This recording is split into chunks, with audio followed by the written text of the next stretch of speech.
Muy buenas tardes y noches a todos presentes en la sala.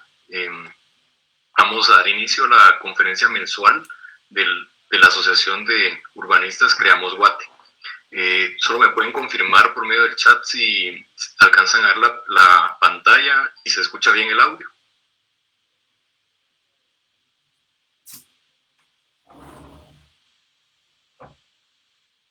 Sí, perfecto.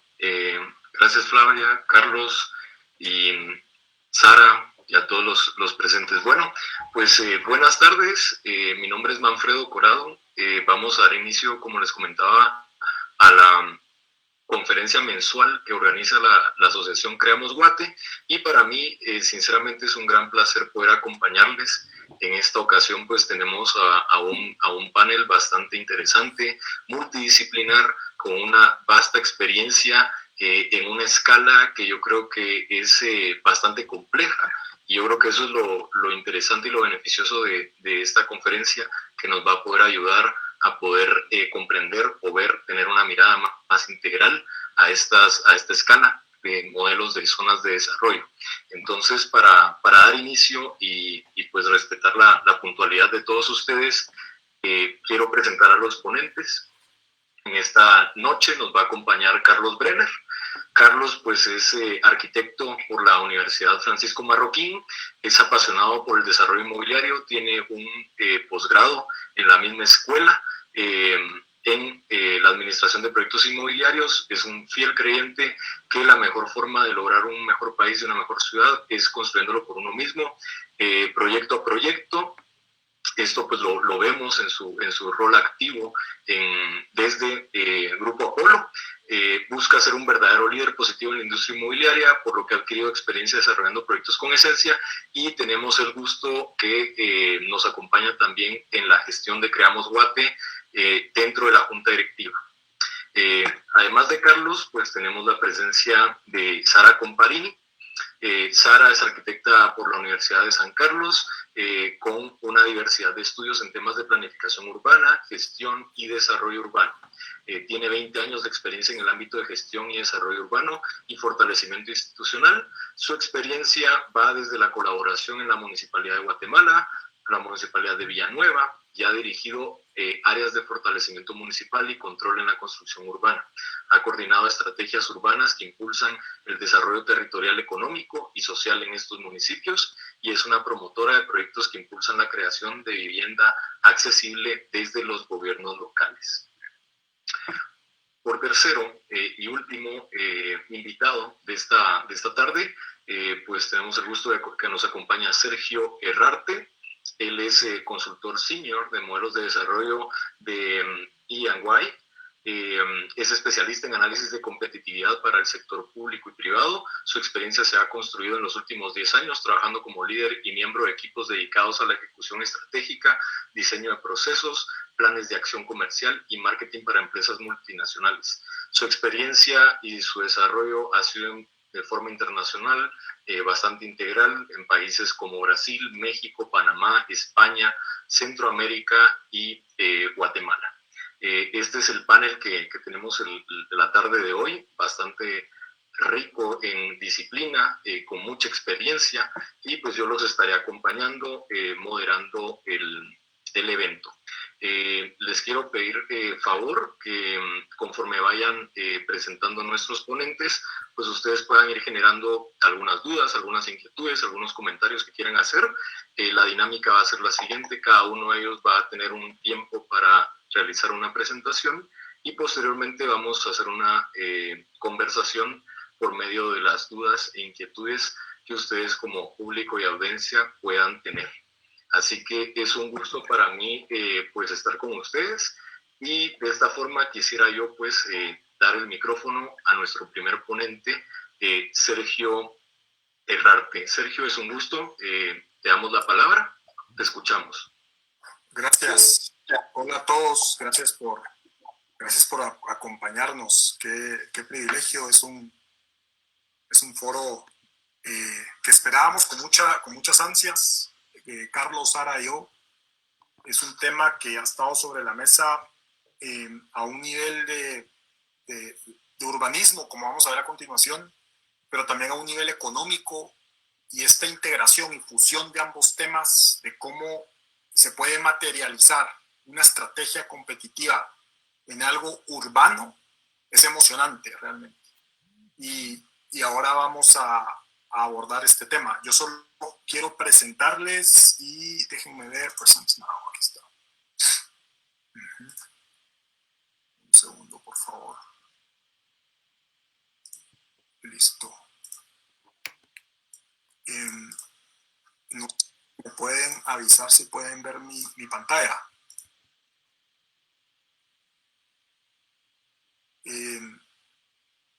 Manfredo o Carlos, ¿me pueden decir si ven mi pantalla? Que no... Sí, Sergio, la vemos claramente. Perfecto. Listo, Sergio. Listo, fenomenal. Al hablar de zonas de desarrollo, inmediatamente lo que se nos viene a la mente es reactivación económica. Dentro de Ernst & Young, nosotros estamos desarrollando una serie de conferencias que analizan el tema de reactivación económica post-COVID.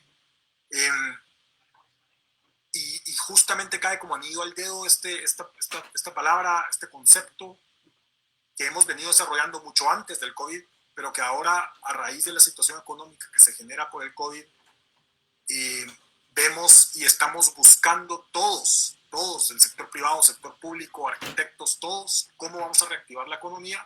Y es por eso que nosotros internamente dentro de Ernst & Young hablamos de zonas de desarrollo y lo ligamos directamente al tema de reactivación económica.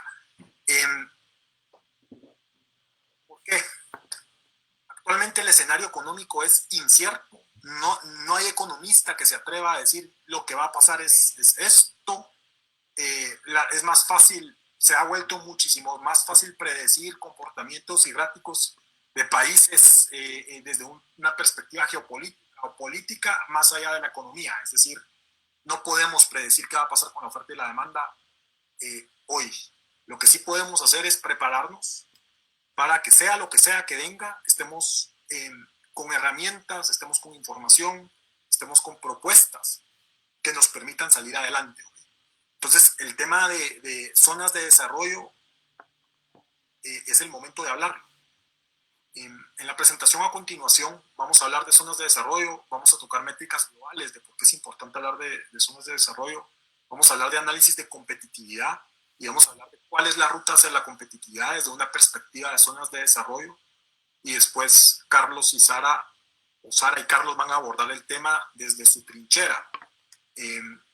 A mí lo que me gustaría comenzar diciendo es, a raíz del tema de reactivación económica, a raíz de esta palabra tan común ahora en la voz de varios de nuestros gobernantes, de líderes, no solo en Guatemala, de líderes en todo el mundo, se escucha la palabra zonas francas, zonas económicas especiales, parques industriales, pero una zona de desarrollo, vamos a marcar aquí una frontera en decir, una zona de desarrollo va mucho más allá de solamente hablar de un incentivo fiscal en una zona geográfica.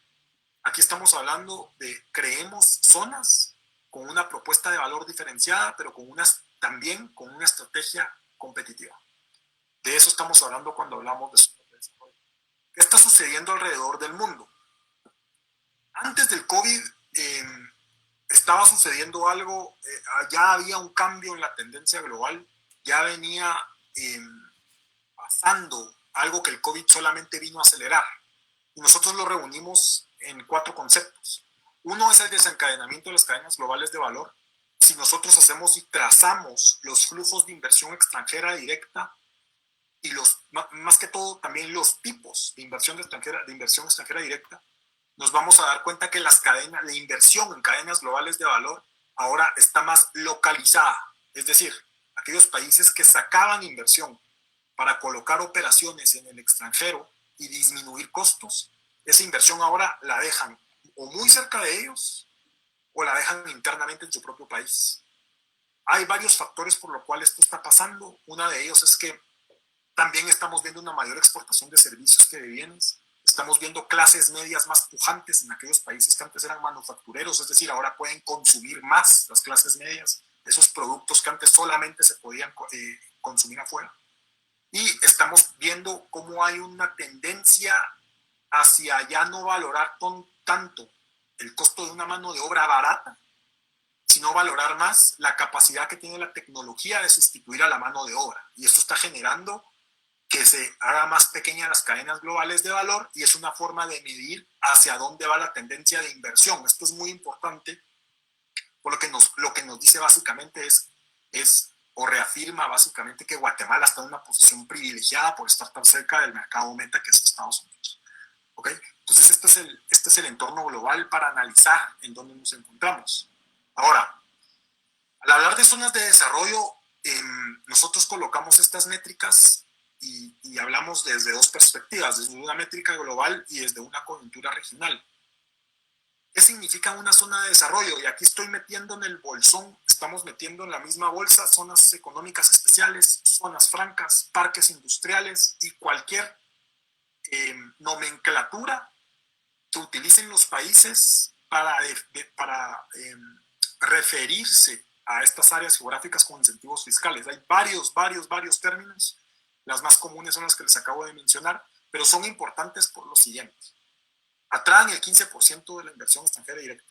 Es decir, todas estas reunidas son capaces de atraer el 15% de la inversión extranjera directa y mover el 20% del comercio global.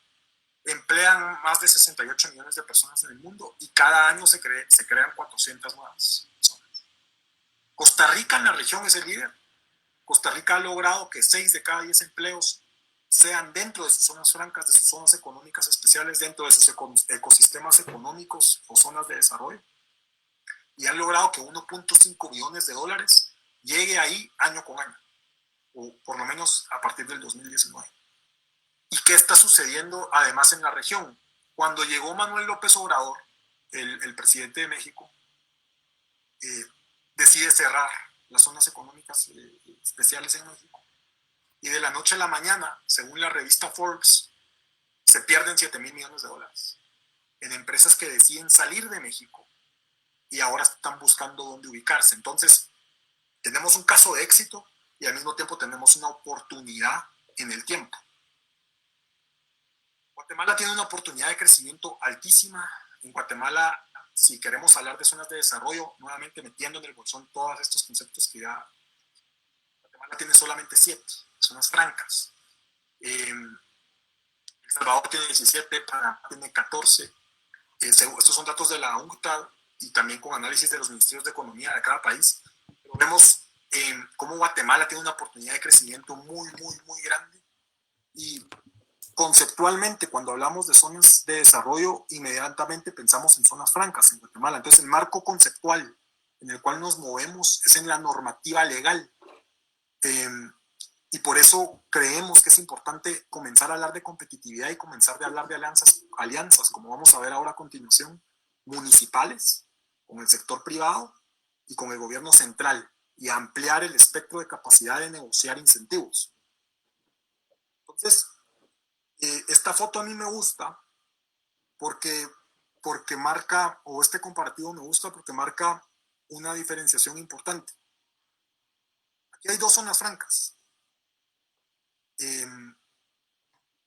Pero hay una gran diferencia definitivamente en la estrategia y solamente con ver la foto podemos comenzar a pensar en varias cosas.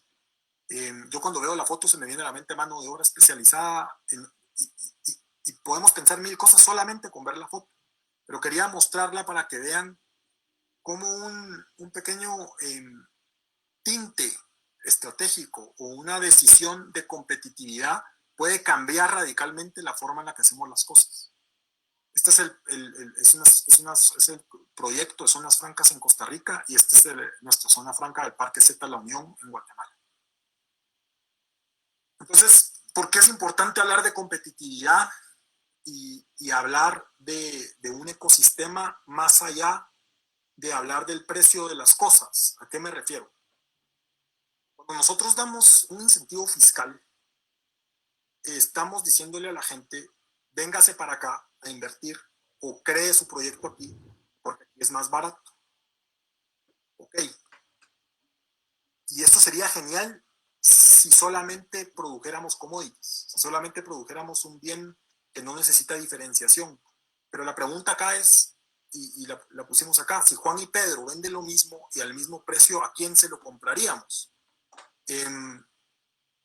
Puede ser que Juan sea mi mejor amigo, pero si Pedro tiene, además del mismo precio que Juan, la infraestructura correcta, el sistema o el ecosistema de clúster que permita desarrollar mi industria de una manera más eficiente, si además de eso tiene una forma de acceder a capacitación para mi gente, y no solo capacitación para mi gente, sino ya tenga el know-how en industrias similares, como es el concepto de clúster, eso va a darle muchísimo peso a la decisión de inversión.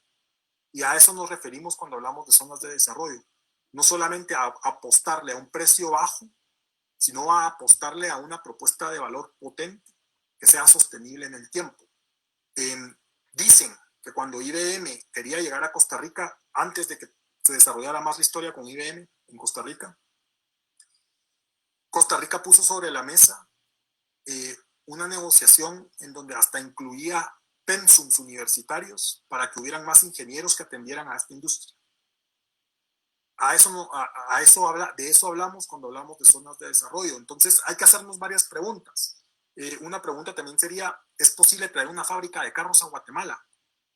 Definitivamente el análisis no solamente va a ser fiscal y una propuesta de bajos costos en pago impositivo. Va a haber más preguntas que permitan eficientizar la operación en Guatemala. Entonces, a esto nos referimos al hablar de zonas de desarrollo. Una propuesta de valor que se entrega de manera efectiva, pero sin una cadena de valor personalizada, no produce una ventaja competitiva, como dijo Michael Porter. Y esa semilla es la que queremos dejar hoy aquí en esta conversación, antes de entrar a un detalle más amplio con Sara y con Carlos. El ecosistema de competitividad va primero de entender que es complejo, y nosotros queremos que sea complejo. A la hora de crear un modelo de negocios nos interesa que sea complejo, no en el sentido de que es difícil ejecutar, sino en el sentido que tengo la capacidad de reunir actores, de reunir recursos para darle más valor al cliente. A eso me refiero yo con complejidad. Entonces, el incentivo fiscal es la primera parte. Luego, el usuario hace preguntas de, por ejemplo, ok, hagamos de caso que yo ya monté mi proyecto, mi zona franca, mi zona especial de desarrollo, o mi zona económica especial. Probablemente me van a preguntar quiénes son los usuarios, cuál es el entorno donde me encuentro. Voy a analizar el modelo competitivo y quiero ver si la infraestructura es coherente con la propuesta de valor. Analizamos el clúster, vemos cuál es la estrategia municipal y el gobierno central, para al final ver cuál es la vocación del lugar donde me quiero instalar. Entonces, la ruta hacia la competitividad que nos permite ver las zonas de desarrollo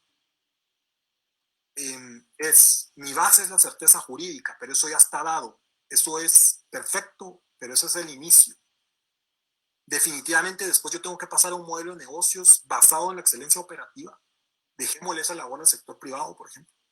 Pero toda la estrategia de clúster ya empiezan a interactuar otros actores, ya empiezan a interactuar otros factores que van más allá de un modelo de negocio, sino que también entra a jugar cuál es el proyecto urbanístico alrededor, cuál es el proyecto de infraestructura alrededor, que genera un impacto en los beneficios del inversionista fuertes. Y por último, ver cuál es la estrategia de la región a nivel municipal. ¿Por qué? Porque la certeza jurídica me la da el gobierno central y el municipal también, pero esa es la base. Entonces, yo puedo ir más allá y ver qué capacidad o qué incentivos tiene la zona donde me voy a instalar. Esa es la introducción que yo quería darles a Sara y a Carlos al hablar de zonas de desarrollo desde una perspectiva económica y modelo de negocios. Y espero que disfruten el resto de la conversación. Perfecto.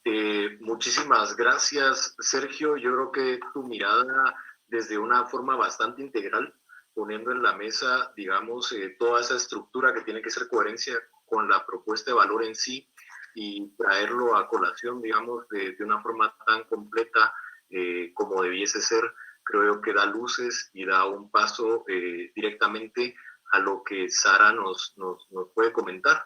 Que es lo que ha trabajado ya, digamos, con ese tema de fortalecimiento municipal y esa asesoría a ese territorio que, como bien tú dices, tiene que hacer la coherencia para que se dé y para que seamos más competitivos. Así que, Sara, te cedemos el micrófono.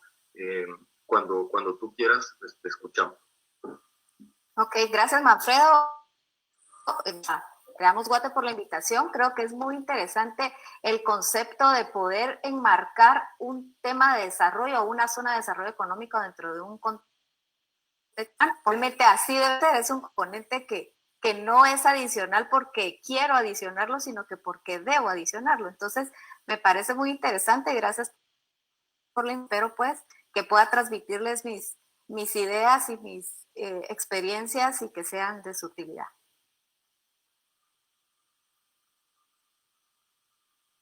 No sé si miran ahí mi presentación.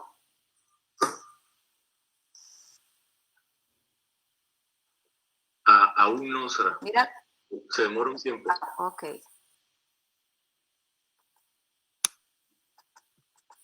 Permítame que soy un poco... Permítame.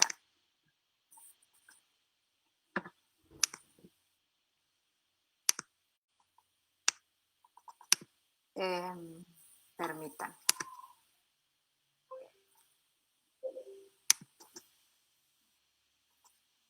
Ok. Gracias, Carlos, te lo agradezco. Bueno, como les decía, es interesante el tema cuando ya lo integramos dentro del contexto urbano, porque realmente son elementos que contribuyen al otro. Uno aporta a la ciudad y al otro la ciudad le aporta también elementos importantes para que sean más competitivas. Vamos, por favor. Si partimos de la premisa que las zonas de desarrollo tienen como fin promover el comercio, servicios y la industria, sector de una ciudad, bien nos decía Sergio que al final lo que se quiere crear en una zona de desarrollo es un ecosistema que permita fusionar cada uno de estos elementos de desarrollo económico. Lo interesante es pensar que está dentro de una ciudad y dentro de un sector de una región. Siguiente. Por eso es importante que tenemos que detenernos a pensar que estas zonas de desarrollo interactúan de alguna forma, porque no funcionan fuera de un territorio, sino que funcionan dentro del territorio. Entonces, de alguna manera, tenemos que detenernos a pensar cómo queremos que estas zonas interactúen con nuestro territorio. Siguiente. Pasada, Carlos, por favor. Y ahí empezamos a plantearnos ciertas premisas de diseño en nuestro mapa mental, donde podríamos pensar que todas estas zonas de desarrollo no pueden actuar solas o de forma independiente de la ciudad, porque necesitan a la ciudad para poder funcionar.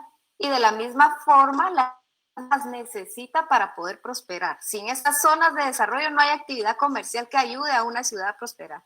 Entonces ahí es cuando nos tenemos que poner a pensar también cómo entonces una ciudad puede promover estas zonas de desarrollo. Si consideramos que los gobiernos, bien lo dijo Sergio, existen elementos o incentivos fiscales que el gobierno central, también hay ciertas condicionantes que los gobiernos locales tienen que plantear para incentivar un desarrollo económico.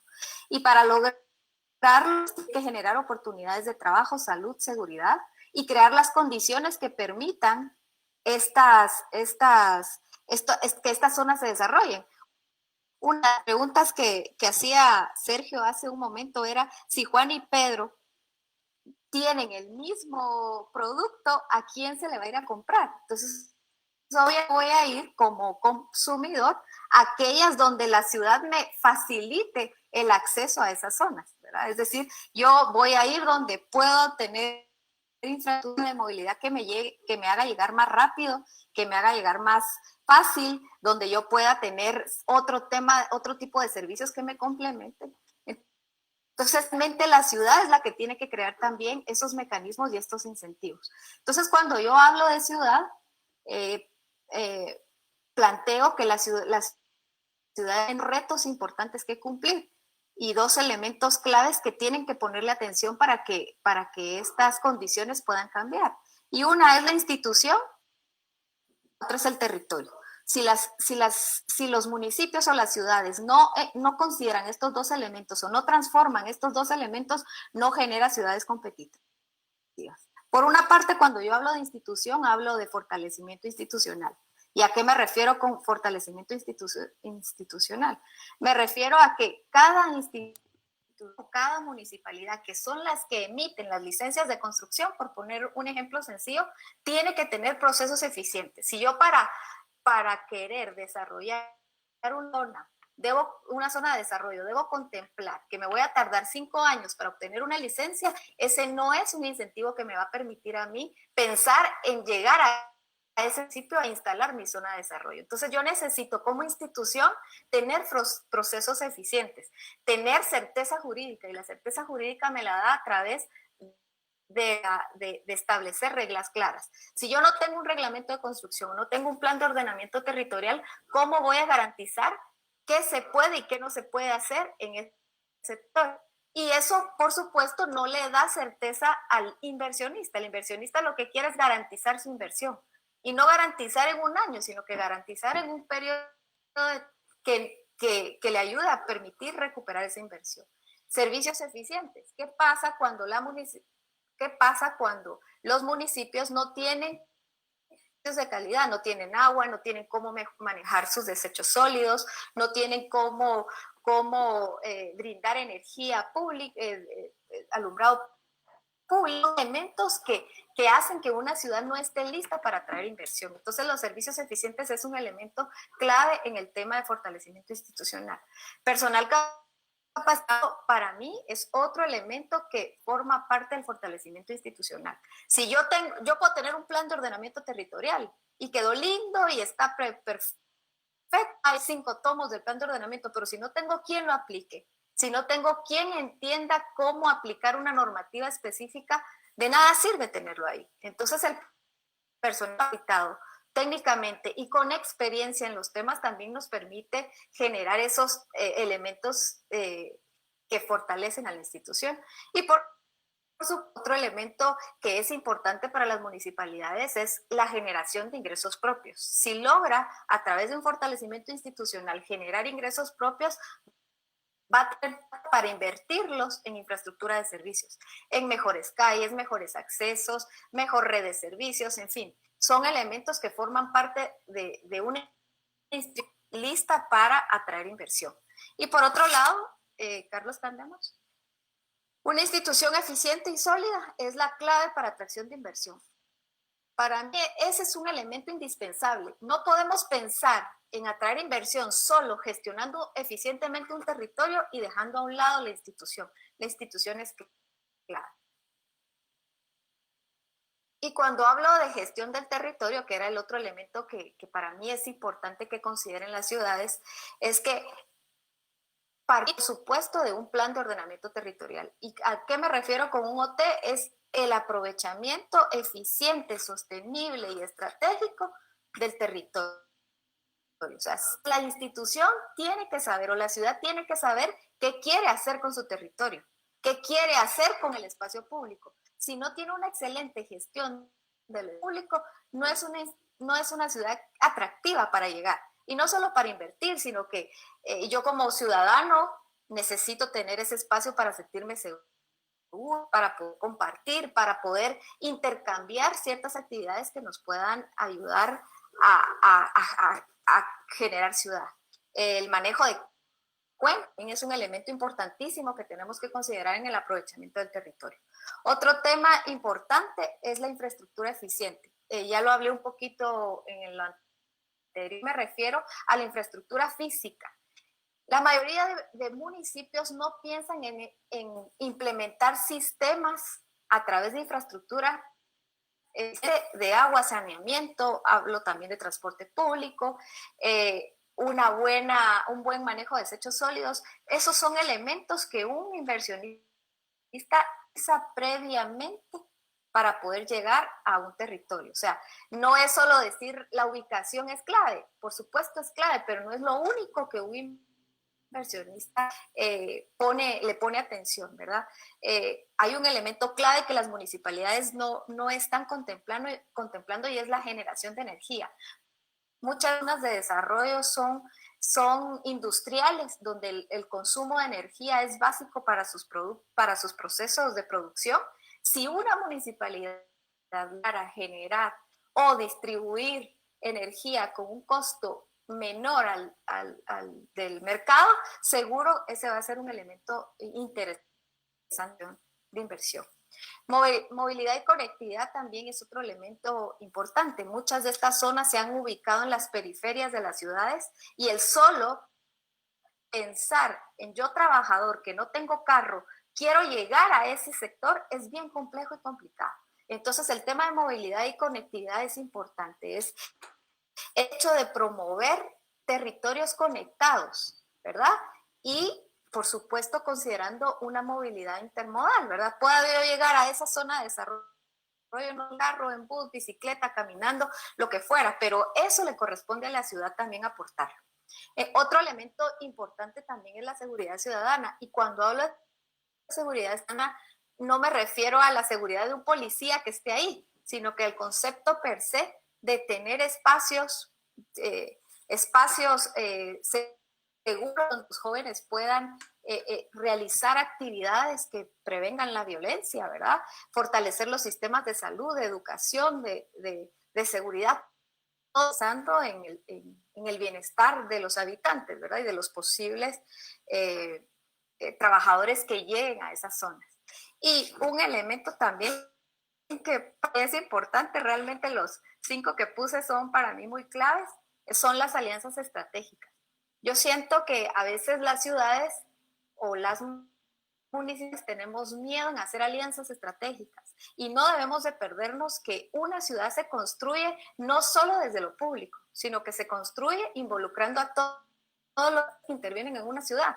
Están los vecinos, los desarrolladores, los inversionistas, los dueños de tierra, el sector público, en fin, es toda una serie que vale la pena aliarlos, ¿verdad? Estratégicamente. Y hay varias herramientas, tenemos las alianzas público-privado, pero hay otros elementos que también los municipios como autónomos tienen herramientas que les permiten fortalecer esas alianzas con elementos que garanticen también y validen en tiempo los resultados que se esperan. Entonces, Carlos, ¿puedes cambiar? Entonces, en el territorio hay 3 elementos adicionales que a mi criterio son condiciones favorables para las zonas de desarrollo. La importancia del ordenamiento territorial sabemos que es clave, eso no está en discusión. La planificación urbana y el ordenamiento territorial es importantísimo, pero además debe contemplar la creación que generen atracción de inversión. O sea, un plan de ordenamiento nos ayuda a tener el aprovechamiento del territorio, pero ¿qué más podemos con ese plan de ordenamiento territorial que nos ayude a generar esos incentivos de atracción? La gestión del territorio, como les dije, ¿verdad? Es importante, donde podamos hacer acciones donde todos ganen, gane el vecino, gane la ciudad, gane el inversionista. Aquí no es una competencia de solo yo tengo que ganar, tienen que ganar todos. Eso es parte de la gestión urbana. Y por supuesto la vida urbana es clave. La vida urbana es un determinante importante en el desarrollo económico porque una ciudad bien gestionada atrae y retiene personas. ¿Cuántos municipios son dormitorios, verdad? Es decir, tienen a mucha gente viviendo ahí, pero salen todos los días a buscar empleo. ¿Qué quiere decir? Algo estamos haciendo mal en esas ciudades. No estamos haciendo que la gente se quede ahí, no las estamos reteniendo ahí, ni estamos atrayendo a otras gentes que lleguen a nuestras ciudades.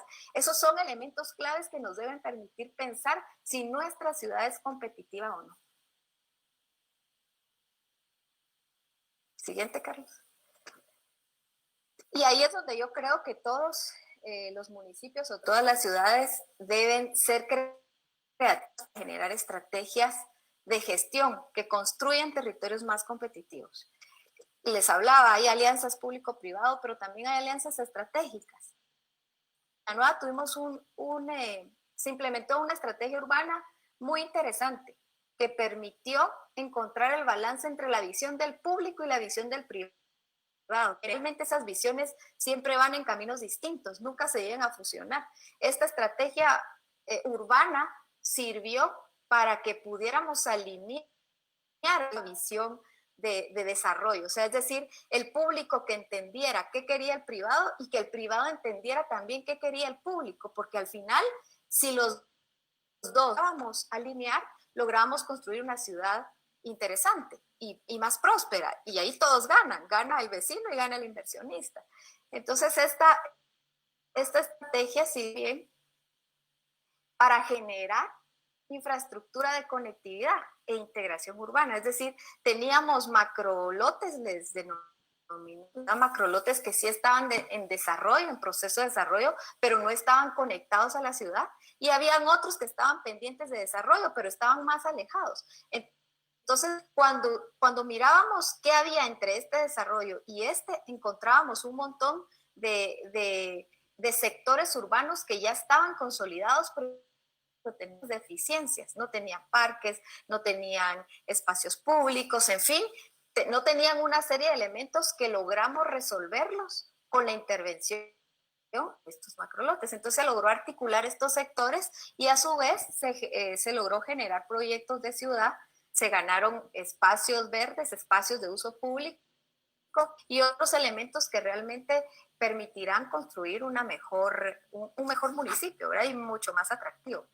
Creo que yo ya estoy en mi tiempo, ya me está dando las orejas, todavía no. Pero gracias, cualquier duda me cuenta. Gracias a ti, Sara. Pues definitivamente bastante claro, digamos, bastante atinados esos 5 puntos estratégicos que tú colocas como la gestión del territorio.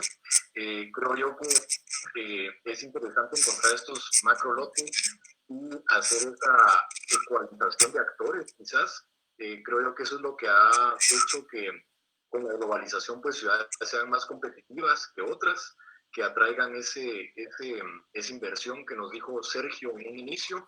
Y ya con la información que tú nos das sobre la importancia del ordenamiento territorial, de cómo empatar los intereses de los actores, creo yo que va a ser súper provechoso escuchar a Carlos con esa visión desde el desarrollo, de cómo básicamente trasladamos todo lo que nos dijo Sergio de ese contexto mundial, con las bases que tú nos muestras, Sara, los retos y las oportunidades de conocer nuestro territorio, a pasar a, digamos, cómo se puede proyectar y cómo se puede gestionar y cómo se puede, digamos, como aterrizar.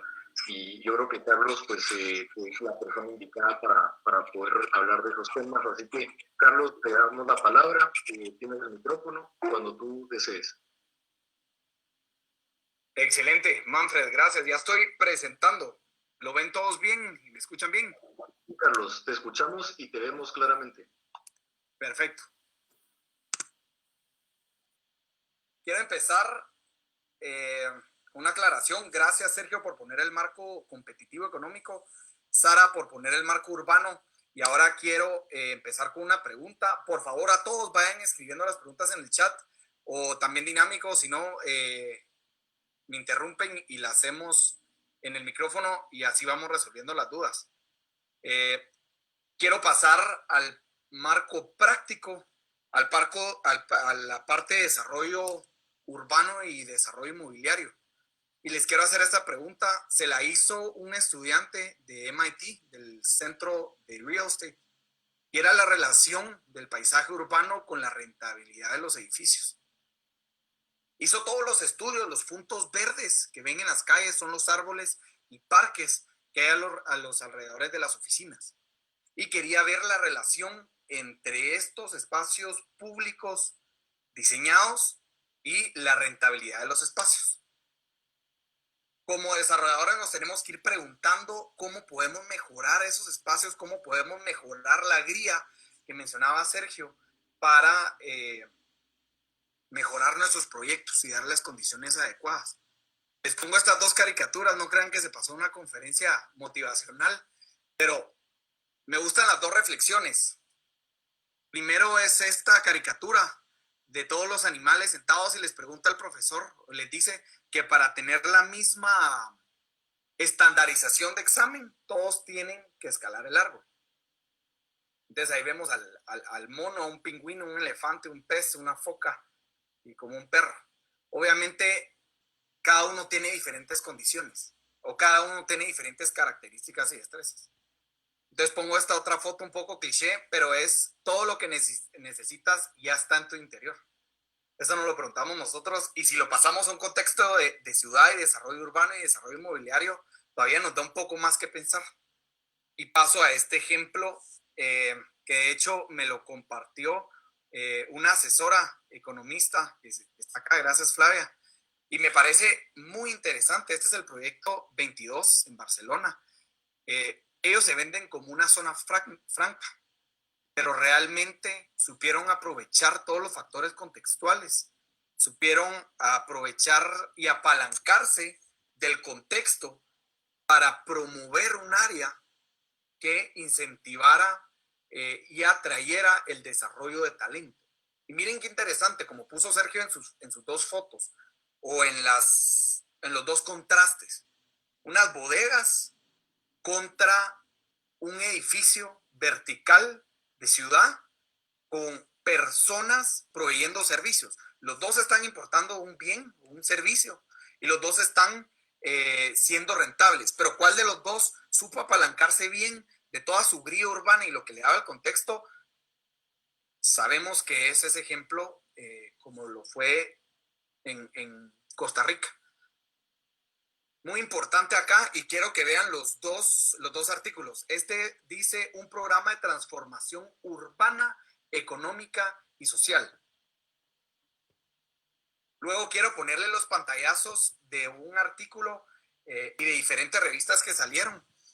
De lo urbano, que supieron cómo entrarle a todos los urbanistas, a todos los residentes de la ciudad, lo vendieron también como Barcelona atraerá empresas al 22 con una zona franca con incentivos fiscales. A mí me dicen una zona franca y no me imagino esto.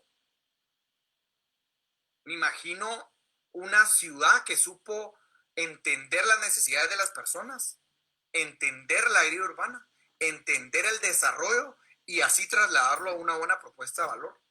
Y entonces hay otras dos títulos de revista que me parecen más atinados. Economía del contexto territorial y Economía de Cataluña. Vean la diferencia de cómo un proyecto logró englobar esas fuerzas del contexto urbano, económico y social.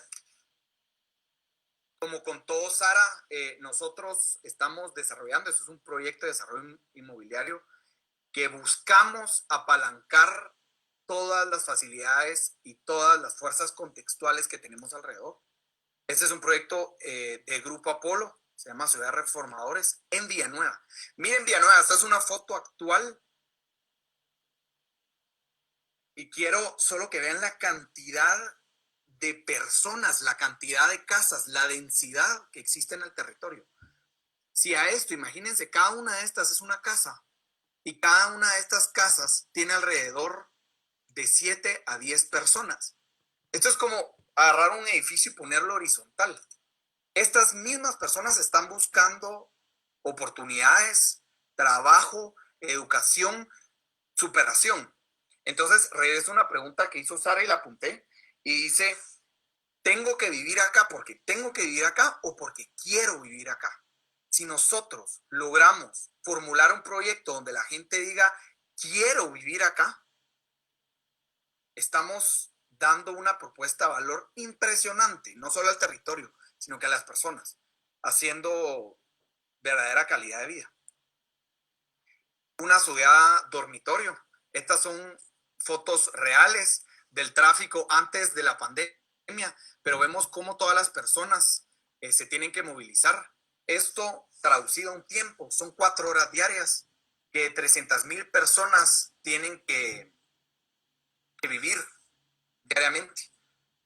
Esto se traduce a una pérdida en el cargo de 2 meses al año. Si lo traducimos a la gente o el potencial que tiene la zona y a lo que nosotros queremos buscar atraer, es primero la ciudad con mayor tasa de crecimiento poblacional del país, gente del sur que está viniendo a buscar posibilidades en la capital principalmente, pero la zona sur del país se convierte en un ancla o el punto antes de entrar a la capital, y el segundo municipio más poblado del departamento de Guatemala. Nuestro proyecto, y así es como lo vemos, un mercado potencial de 1.050.000 personas, una población joven, en el radio de 2 kilómetros, 13,000 hogares y 71,000 personas. Es un dato, y miren qué poderoso ese dato. De todas esas personas, tenemos una población joven, hambrienta, buscando necesidades y superación. Y luego, cómo este dato se traduce a que 40% de los trabajadores de la industria ligera y de servicios de la capital viven en Villanueva. Entonces, cómo con esta zona de desarrollo, como que así la vemos nosotros, ya tenemos la capacidad alrededor, la capacidad contextual y la capacidad de la gente para venir a habitar y hacer de esta ciudad un éxito. Y no solo venir y poner bodegas y que realmente no se apalanque de toda esta capacidad humana que tenemos alrededor, como lo hizo 22 Barcelona en su momento. Y nuestra solución, o lo que yo quiero, o lo que con Grupo Apolo estamos buscando, y es la visión, es la solución de un auténtico centro urbano. Integra trabajo principalmente, educación, vivienda, salud y entretenimiento. Y darle vuelta, creo que a la ecuación que mucho del desarrollador inmobiliario en Guatemala está viendo, y dicen, véngase a vivir cerca de la oficina. Y yo digo, ¿por qué las personas se tienen que cambiar de la vida de barrio, de ir con el vecino y echarse la champurrada en las noches, de quemar cohetes con todos los de la cuadra enfrente de su casa, y cambiar toda esa vida para ir a vivir cerca del trabajo? ¿Por qué no el trabajo ofrecerlo cerca de la vivienda y donde la gente ya está acostumbrada a vivir? Y cambiar esa ecuación a donde ellos quieren vivir, integrando todos estos elementos. Otra vez, tenemos que apalancarnos de toda la grilla urbana. Entre esto es la infraestructura de movilidad, una CA9, una VAS, la grilla de las calles de Villanueva. Y si se dan cuenta, queremos hacer un proyecto que todas estas casas alrededor sean nuestro mercado potencial y todos se integren, que la gente pueda entrar caminando, pueda entrar en bus, en bicicleta, y usen al proyecto, la ciudad, como un medio para mejorar la calidad de vida, que al final de cuentas eso es lo que queremos vender todos, no solo el desarrollo inmobiliario, sino que también los poderes locales. Y gracias a Dios hemos encontrado en la Municipalidad de Villanueva muy buena mancuerna o buen músculo para lograr esto. Yo creo, y lo vendo así, una ubicación privilegiada hasta para los trabajadores que están ahí. Luego se pueden ir a La Antigua, se pueden ir a Matitlán, tenemos el Parque Naciones Unidas cerca. Y conectarnos al resto del territorio y no ser un proyecto aislado. Estas son las fases. Como les digo, queremos integrar y ser una zona de desarrollo, no como está vista ahorita, que es una zona de bodegas y que se aísla completamente de la grilla urbana, de todos los vecinos que tenemos alrededor. Y así atraer o mejorar también la mano de obra calificada del lugar. Estamos ahorita en una inversión en camino con el INTECAP, ya está en construcción, es en la fase 1 junto a la mayoría de las calles, y así mejorar toda la calidad de recurso y mano de obra que tenemos a los alrededores. Esta es alguna de las amenidades que estamos ofreciendo en la parte de educación, que no solo va a ser el INTECAP, sino que apalancamos en otros. También estamos desarrollando una zona médica que va a ser un estandarte a nivel de Centroamérica. Y así ofrecer una auténtica vida urbana con todos los elementos que la promueven. integrando a una zona de desarrollo que ya estamos buscando autenticarla o certificarla como una zona de desarrollo como tal en Guatemala. Quiero dejar esta ecuación básica, pero que me sirve para todos los que son más numéricos. Esto se resume a una mejor calidad de vida. La mejor calidad de vida son trabajadores satisfechos, es menor rotación, más servicios públicos y educativos, y esto para los inversionistas básicamente son menores gastos. Como dijo Sarita en su presentación, todos salimos ganando, y si nosotros logramos hacer una zona de desarrollo que haga o termine por ofrecer se traduzca en una propuesta de valor para todos, ahí está la ecuación que queremos, ¿verdad? Y buscamos lograr este nuevo amanecer de una ciudad dormitorio en un auténtico centro urbano. Quiero dejar esta reflexión, y esto es para todos, más a los desarrolladores inmobiliarios, a los urbanistas y a los poderes locales. El presente es lo más importante si se quiere cambiar el futuro. Si sembramos un árbol ahorita, tal vez no lo veamos, pero luego cuando estemos caminando en esa calle y ese árbol nos dé sombra, uno, el que vaya caminando va a tener un viaje más placentero. Dos, como vimos en los estudios, el desarrollador inmobiliario va a tener mejor rentabilidad. Y tres, la ciudad se va a ver beneficiado teniendo mejor infraestructura, equipamiento y espacio público. Entonces, realmente invirtamos en esta idea, invirtamos ahora, y es de cambiar toda la mentalidad, y es lo que creo yo estamos buscando en las diferentes zonas de desarrollo y cómo estas se pueden implementar.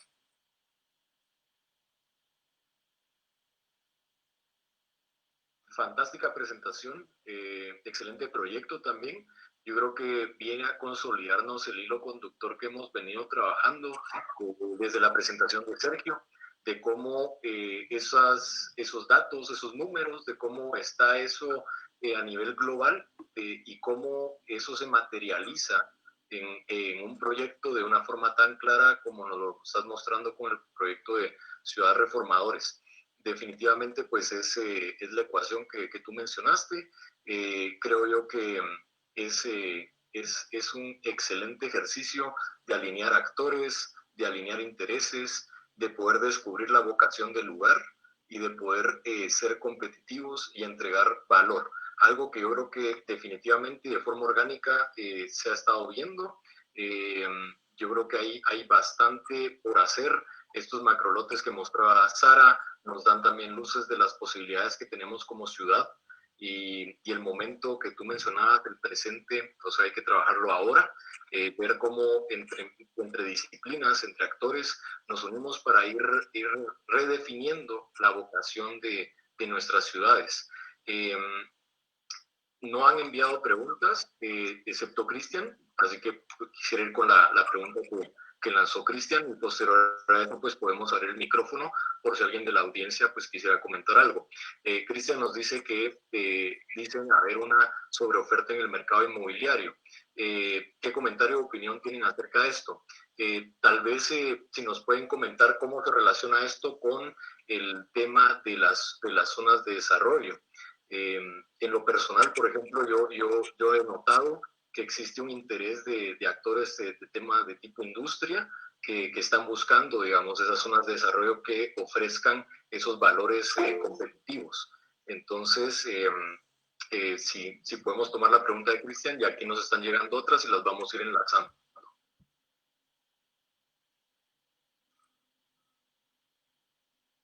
Gracias.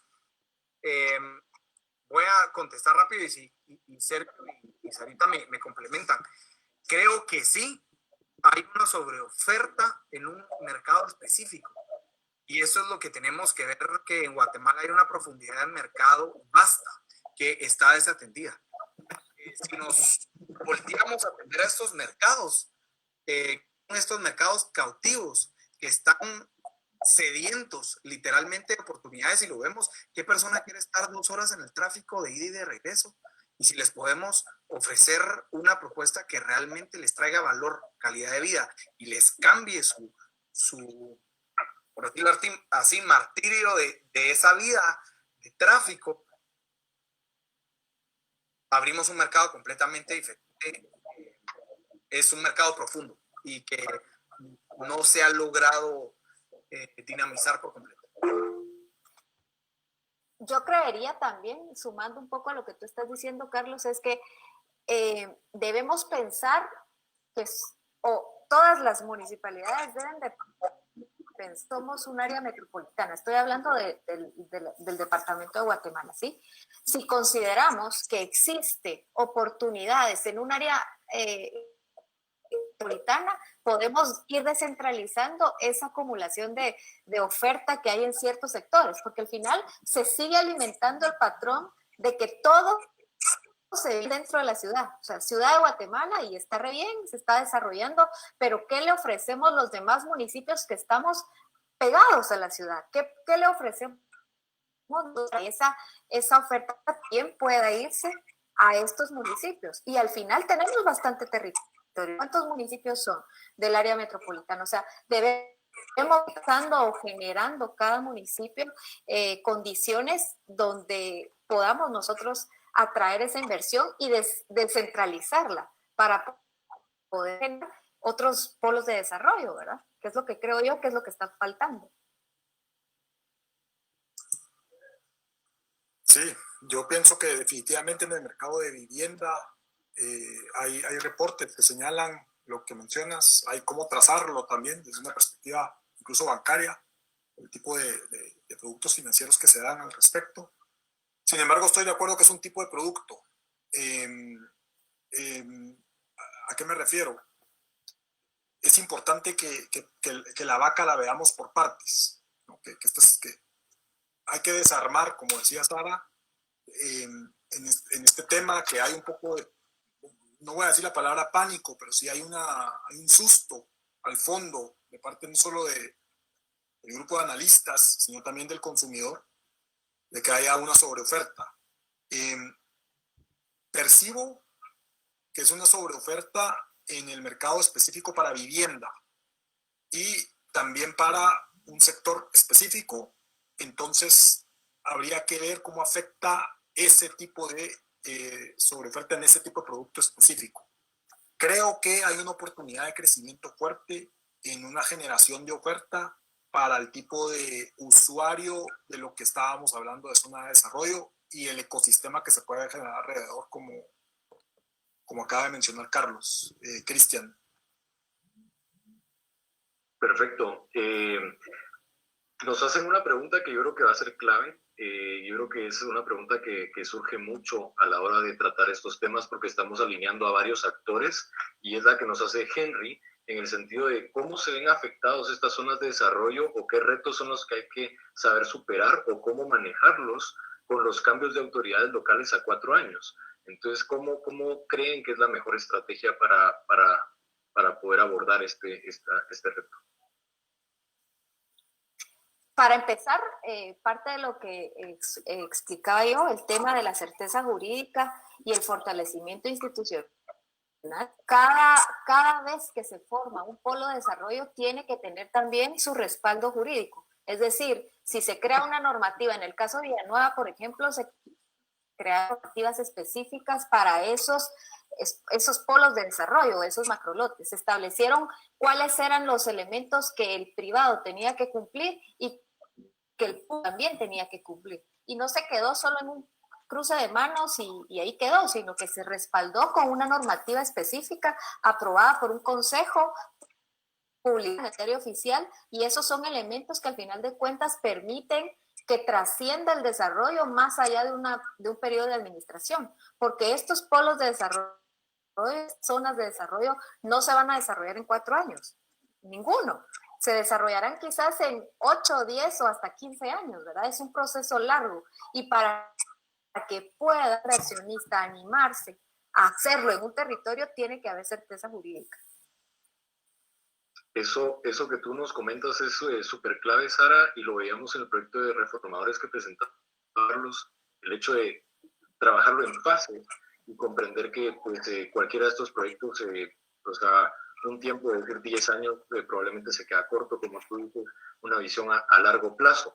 Vamos a ir tratando de ligar algunas preguntas y así irnos tal vez directamente con nuestros ponentes. Pregunta Carol Guerra, ¿el proyecto Reformadores qué porcentaje de financiamiento de la infraestructura es privado y cuál es público? ¿Y cuál es la propuesta para hacer sostenible el mantenimiento de toda esta nueva infraestructura? Carlos. Gracias, Manfred. Bueno. Perdón, se ahí al final. ¿Puedes repetir al final de la pregunta? Sí, Carol nos pregunta, pues a manera de grandes rasgos, ¿cuál es el porcentaje de financiamiento en el caso del proyecto Reformadores público-privado y cuál sería como una propuesta para hacer sostenible esa visión y ese proyecto? Excelente pregunta, Carol. Muchas gracias. Nosotros sí vemos la necesidad de que la infraestructura vial principalmente sea pública para que logremos integrar a todas las personas y que haya libre locomoción de parte de ellos al llegar a nuestro proyecto. La primera parte o el bulevar principal y las aristas principales las desarrollamos nosotros y las dimos en una donación a la municipalidad para que desde luego ya tanto la municipalidad como nosotros nos hagamos responsables.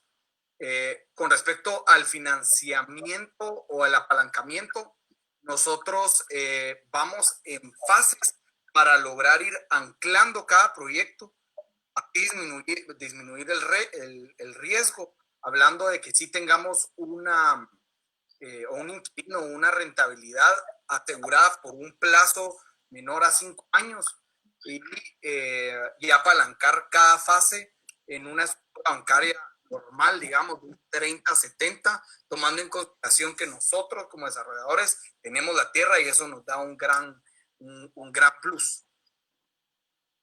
No sé si esto responde a tu pregunta.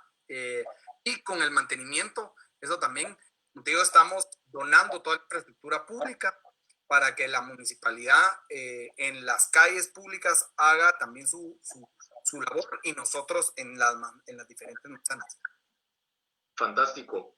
Carlos, como tú bien lo mencionabas, y esta pues es una pregunta abierta a los tres, quien quiera pues responderla, sabemos que este tipo de proyectos lo que viene es a crear desarrollo y bien lo decías tú al final, el generar la calidad de vida. ¿Ustedes ven en estos proyectos alguna forma de integrar un mercado de vivienda de interés social? Esto nos lo pregunta Antonio de la Roca.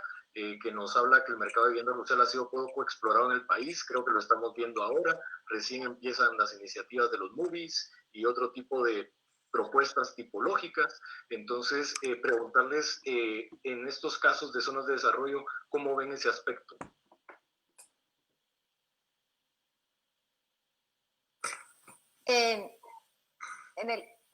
Perdón, Carlos, en el caso de Villanueva, con esta promoción de desarrollo, sí se metió el componente de vivienda accesible. ¿Por qué? Porque es un elemento clave también para el desarrollo. O sea, no solo queremos tener gente viva también para que se mantenga viva esa zona de desarrollo.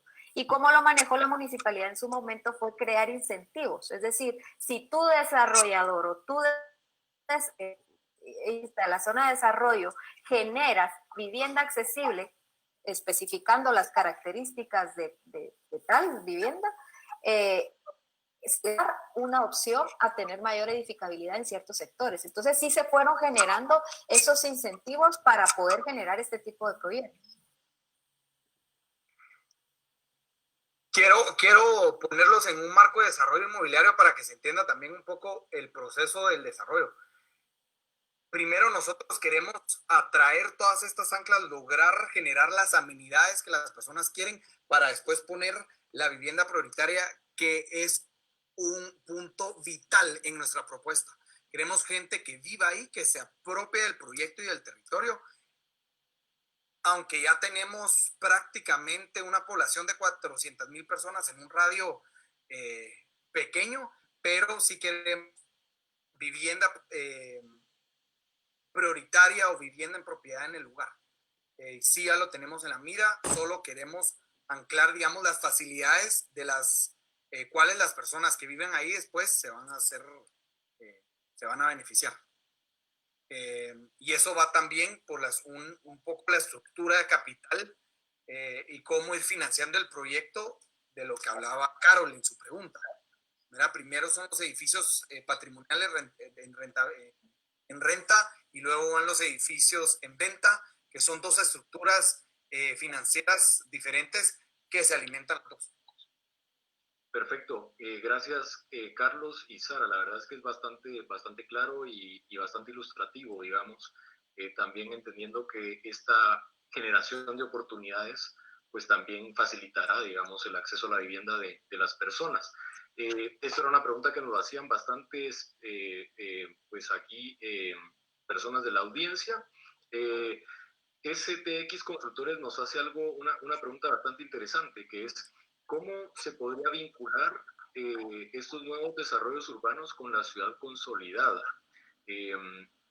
Yo creo que aquí pues está interesante el tema de lo que tú mostraste, Carlos, del tema de Barcelona, también el tema de los macrolotes que ya había detectado Sara.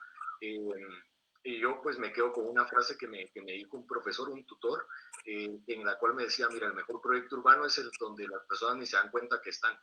O sea, que ni siquiera se dan cuenta que es el proyecto, ¿sabes? O sea, donde pasa desapercibido y tú disfrutas la ciudad, quizás un poquito como lo que nos mostrabas en el proyecto Reformadores y en el proyecto Barcelona. Entonces, ¿cómo ven ustedes esto, la vinculación a la ciudad consolidada, pensando en que ya tenemos cierta parte consolidada en nuestra ciudad?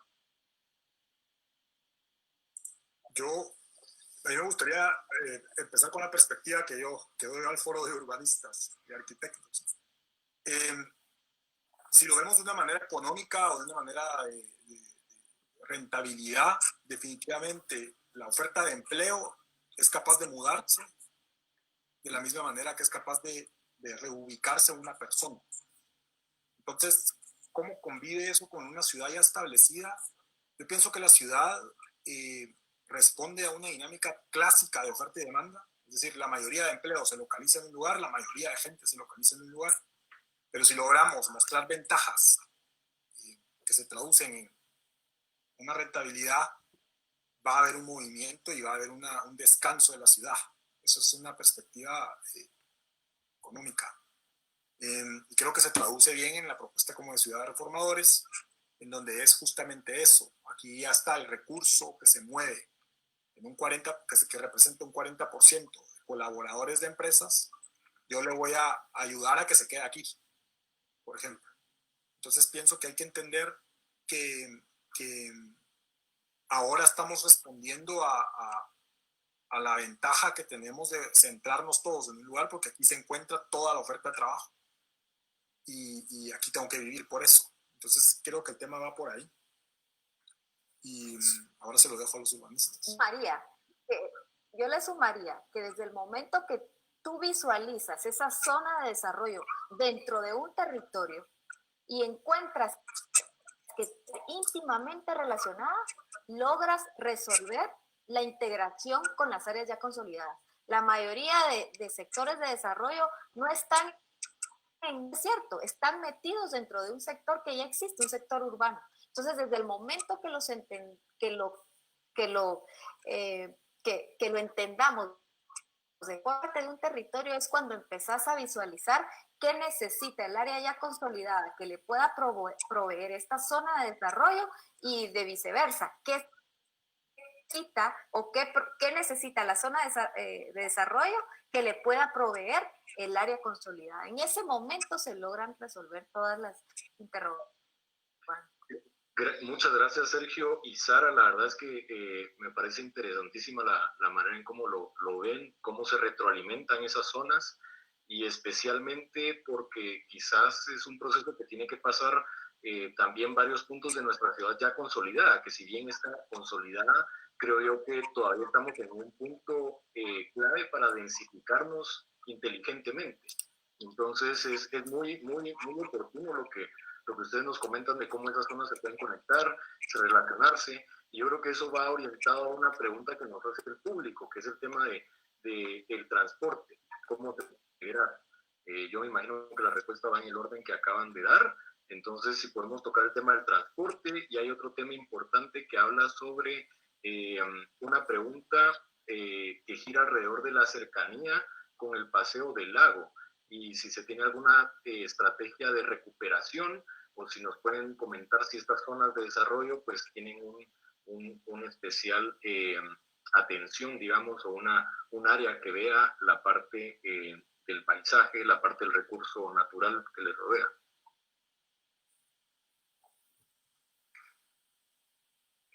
Voy a empezar. Primero quiero solo amarrar la pregunta de Griselda Cruz con el tema de la integración que estábamos hablando antes al patrimonio construido.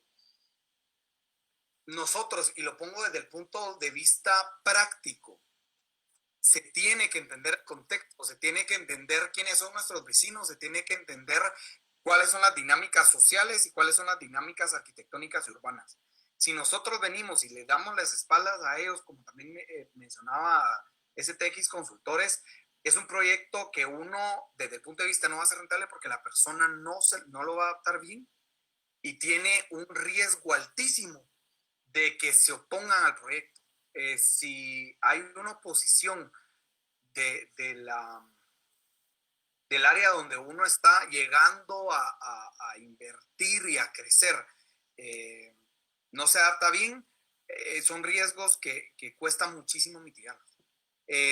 También, si nos ponemos desde un patrimonio histórico, creo que también el patrimonio histórico, como fue el ejemplo de N222 Barcelona, tiene que entender dónde se puede ceder para que realmente los proyectos sean rentables. Porque si ese patrimonio, lo vemos como un patrimonio histórico, no se flexibiliza a las demandas actuales de un mercado, la cosa no va ni para adelante, mejor dicho, solo va para atrás. Pues no vamos a lograr una buena consolidación. Y con tu pregunta, con ahora la pregunta de la movilidad y vivienda, básicamente esa es una pregunta buenísima, y creo que también Sergio nos va a ayudar mucho en la parte económica. Esa es la pregunta de la gallina, del huevo o la gallina, ¿qué va primero? Y David Rosales, un miembro de la asociación, lo puso muy bien, de que a veces hay que enfocarse antes en la vivienda y en el transporte, y me hizo reflexionar, fue un punto, digamos, de un wow moment, que si uno vive cerca de las oportunidades, el transporte ya no se le resta importancia, pero ya no toma esa idea de tanta movilidad porque tenemos las facilidades alrededor. Entonces, por eso mismo, nosotros en ese tema estamos pensando, la central de transferencia para la atracción de las personas de todo lo del sur, y la vivienda en el lugar para las personas que se apropien, por decirlo de una forma, del área y del contexto. Entonces, van las dos de la mano. Una persona tampoco se va a vivir donde no hay movilidad, y la movilidad tampoco tiene que llegar a donde no hay personas. Entonces, es buenísima pregunta, y van relacionadas, y siempre es ese tema del huevo de la gallina. Y yo quiero agregar algo ahí. En el tema del transporte, es interesantísimo ver el comportamiento de consumo de las personas también. Tuve la oportunidad en un proyecto de inversión que vi hace algunos meses, menos de un año, hicieron una pequeña encuesta a un BPO, un call center que se iba a ubicar en la zona 12 de Guatemala. Relativamente, y aquí viene la importancia de crear un ecosistema de vivienda y donde la gente pueda convivir. La rotación de la gente en el call center que estaba en la zona 12, 11 de Guatemala era muchísimo más alta que la de zona 10. Y le preguntaron le hicieron una pequeña encuesta y le preguntaron a los que estaban renunciando, porque no eran despidos. Dijeron, ¿por qué te vas si estás más cerca de tu casa? Y dijo, porque aquí no hay fiesta.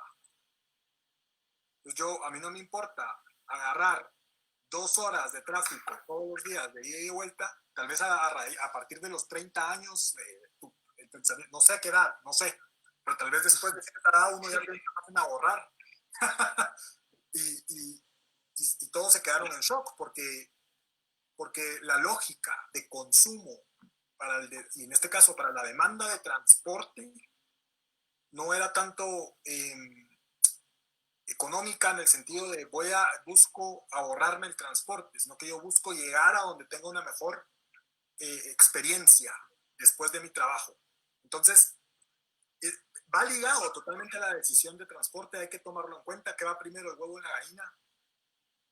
Creo que esto nos da una luz de que es importante ser holístico en la decisión y no solamente tomar la decisión de, bueno, voy a poner un transporte eficiente. Hay que conocer varios aspectos de nuestro consumidor, que va a ser el colaborador que va a trabajar en el tipo de zona de desarrollo que queremos, haga la redundancia, desarrollar. Entonces, eso es un comentario que quería dar, una anécdota interesante y dejarla sobre la mesa.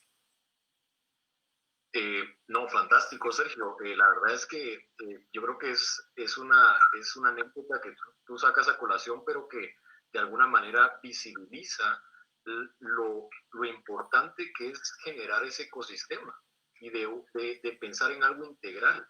Yo creo que es algo que también por todas partes lo estamos viendo. El tema de ahorita, con el tema del COVID, se está empujando mucho el tema de la micromovilidad, es que tú puedas hacer todo en un radio de 15 minutos, o sea, lo que tú mencionabas, trabajar, ocio, divertirte, estudiar, recreación.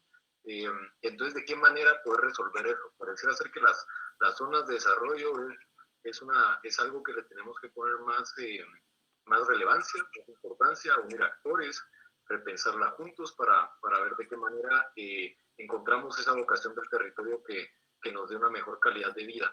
Vamos con la última pregunta, también ya para ir cerrando el evento de hoy. Es una pregunta que nos hace Mariana Gracioso y que va en el orden del tipo de ventajas que se podrían dar con estos proyectos, más que todo enfocado en el sector privado, y qué tan viables y aplicables son en el corto plazo, comprendiendo que previamente hemos hablado que estos proyectos van por fases y que probablemente pues se desarrollan en décadas. Entonces, quizás orientar digamos, a corto plazo qué se puede lograr, qué es lo que se prioriza y de qué manera a corto plazo es de qué manera se empieza, por así decirlo, con un proyecto de este tipo.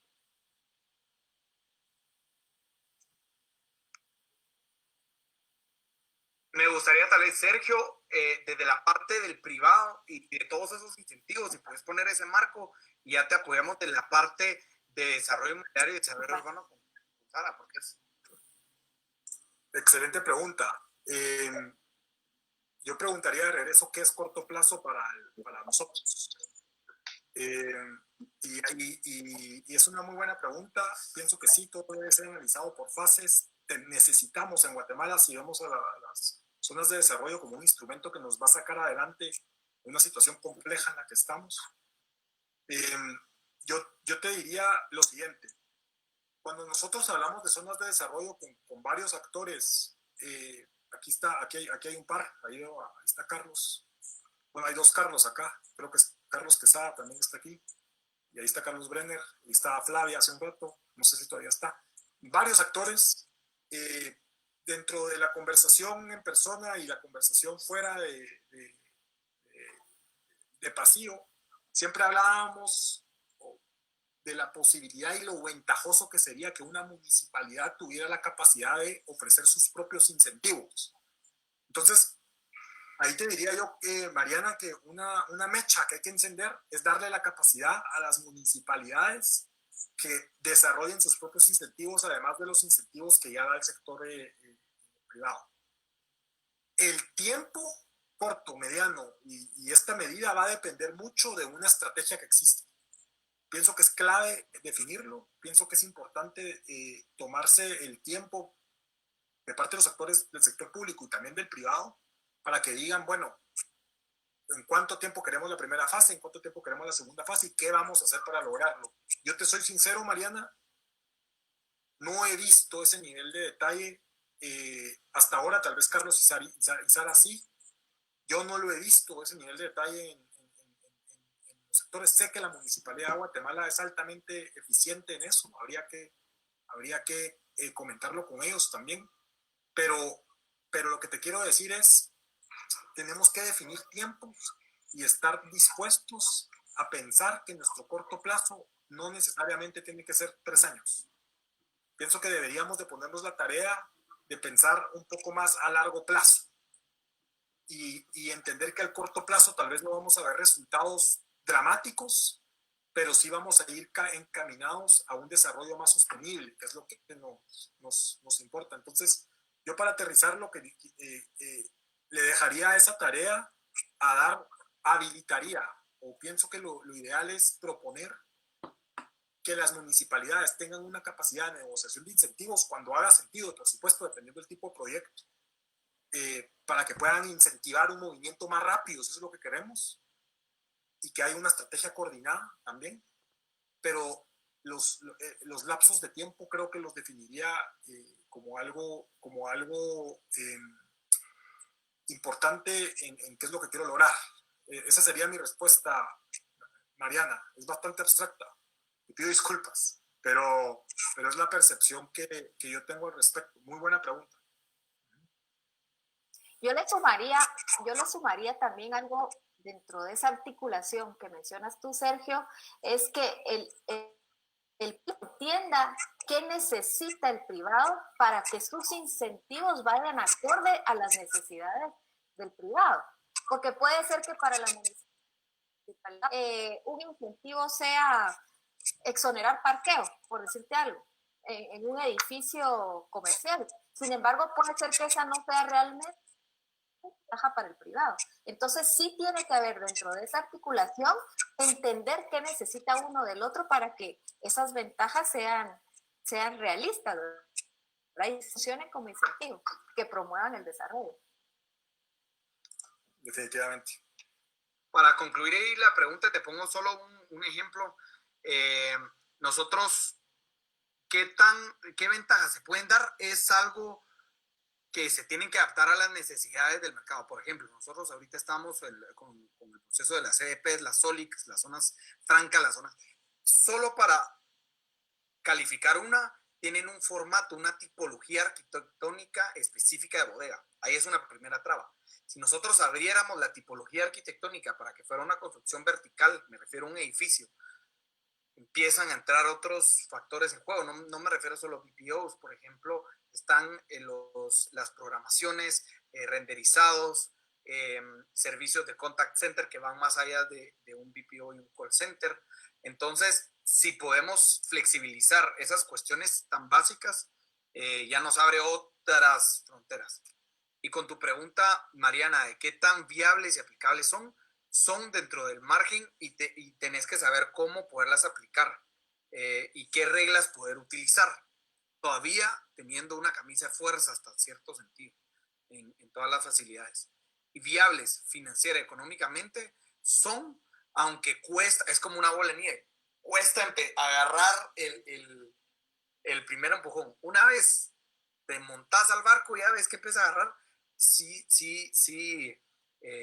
tienen tracción.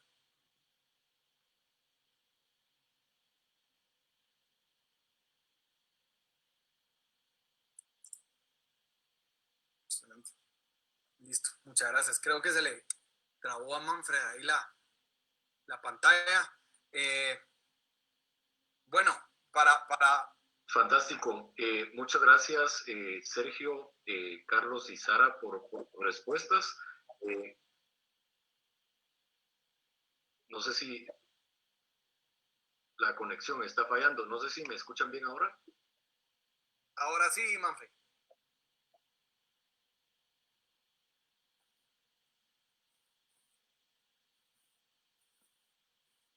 Se trabó. Bueno, yo quiero tal vez cerrar que esta conferencia, este conversatorio, es solo para poner la espinita, y lo hablábamos con Sergio y Sarita, en todos, desde una iniciativa privada con un EY en toda la parte de consultoría, en la parte urbana y poderes locales y de planificación con Sarita, y la parte de desarrollo inmobiliario y privados, que queremos aplicar esas reglas. En parte es poner la espinita de que sigamos empujando por eso. Puede ser un plan de reactivación y que todos tomemos conciencia de que sí tenemos que plantar, por ejemplo, ese árbol que hablaba en el ejemplo. Entonces, muchísimas gracias a todos. Ahí estaba dando la conclusión, Manfred, que se te había costado, pero No, gracias. No, gracias, Carlos. Pido disculpas por la señal, pero como bien dices, yo creo que esto da luces para un plan de reactivación estratégico, inteligente, aprendiendo a conocernos como sociedad, aprendiendo a conocernos como territorio. Eh, Creo yo que nos quedamos con la lección de que bien decía Sergio, o sea, preguntarnos cuánto es el corto plazo. O sea, para Guatemala, ¿cuál es el corto plazo? ¿A dónde queremos estar en dónde? ¿En 5, 10, 15, 20 años? ¿Cómo imaginamos nuestro territorio conectado?